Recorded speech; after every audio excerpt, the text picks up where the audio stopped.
সাহাবীরা শোনো, আল্লাহ রাব্বুল আলামিন বলেছেন, ও আমার হাবিব, কোন বৃদ্ধ মানুষ, কোন বুড়া মানুষ চলতে পারে না।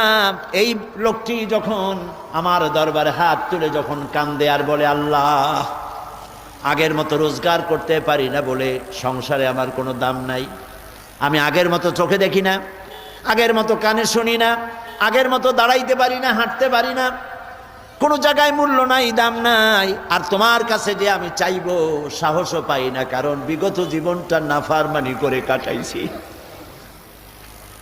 তুমি করেছো মেহেরবানি, আমি করেছি নাফরমানি, চাওয়ার মতো পথ হারিয়ে ফেলেছি মাবুদ, তুমি ছাড়া আমার কেউ নাই।